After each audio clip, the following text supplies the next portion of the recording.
Alright, I want to make this video as quick as possible, so let's just dive right in here. Basically, we're going to be talking about obstacles and goals, and how obstacles stand between you and your goals. So let's just dive right in. First, we want to talk about the what versus the how. Most people start with the how-to stuff before they even know what it is they want to do, so they end up studying a bunch of how-to stuff that doesn't even fit in with the life that they want. This is why you see a lot of people buying product after product and really not taking any action, but they just keep buying and buying, thinking that, like the next product they buy is going to be the easy button or the next magic bullet. This is why it's the what versus the how mindset. So first you want to figure out the what, and then you figure out the how. So you ask yourself, what do I want to do? And then, how am I going to do it? It's important, again, to get it in the right order. So first thing you need to do is figure out your goals. And after you do that, you figure out what obstacles are stopping you from these goals. And then what you're going to want to do is turn those obstacles and basically turn them around and turn them into goals. Let's talk about this. This is actually I know this picture is blurry, I apologize, but this is a screen capture of a video from Rich Schefren. But basically, this was a couple years ago. I don't know the exact date, 5, 6 years ago or so, before he kind of really got big online. This on the left is his obstacles, and I'll read them. There are no low price products in lead generation. He doesn't have a list. Him and strategic profits are not known. No mid-price products to excite affiliates and make money. No product funnel, and no portfolio of products.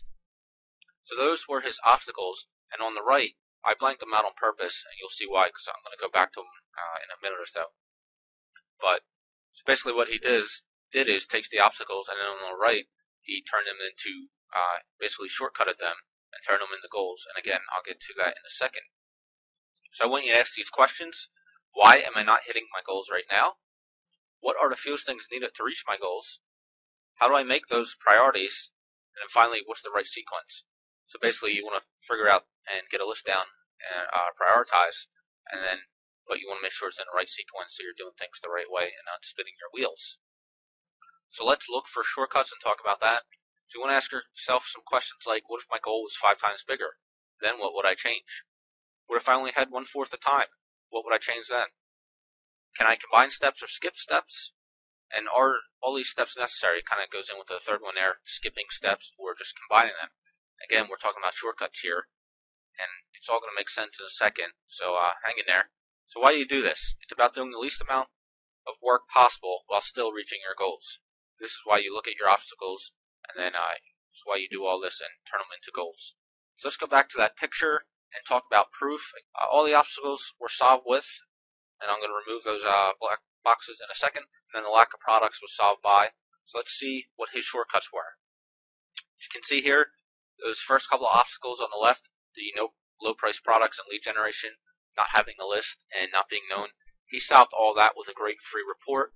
And that free report, in case you don't know, was the Internet Business Manifesto that he released a couple years ago, and pretty much jump-started, made him big online, so to speak. He was already very successful offline, but when he came online, he struggled for a while, and then finally got it going, and that's when he wrote that Internet Business Manifesto.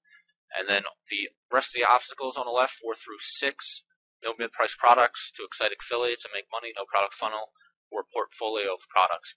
The shortcut to that was high-end coaching program, which he sold from the free report.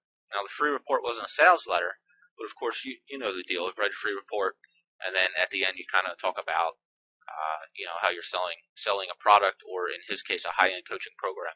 And you can see here the number $3.8 million.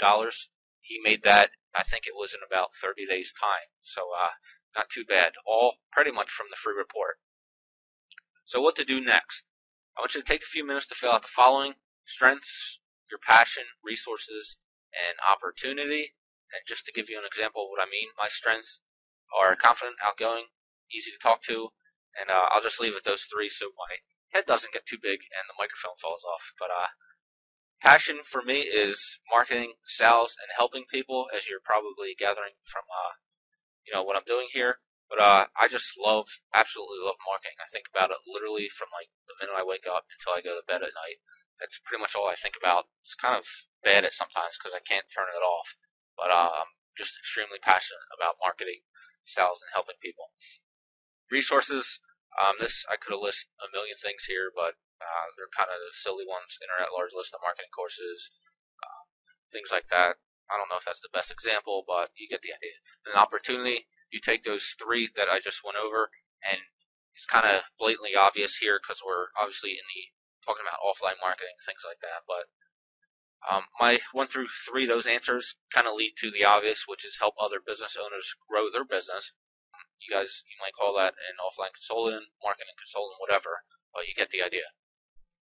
So actually, let's go back 1 second. So here there's 4 things, and again, I want you to answer them, and then coming up with the opportunity. It'll help you out. And you're going to need a strategy, and strategy I like to think of, kind of already talked about this, but what's the least number of activities that need to get done in order to succeed? So you decide what you want to do. You decide what you don't want to sell, who you don't want to sell to, things like that. Because basically it's about doing less. It's not necessarily about doing more. I'm sure you've already got plenty on your plate. So adding more to that is not going to help. Again, it's about doing less. It's about finding shortcuts and coming up with a great strategy, which is the least number of activities needed to get done in order to succeed. So that's it. Told you to be quick. Hopefully that helps you out. Go back and do those 4 things that I talked about. And again, I hope this helped you out. And thank you for watching. Take care.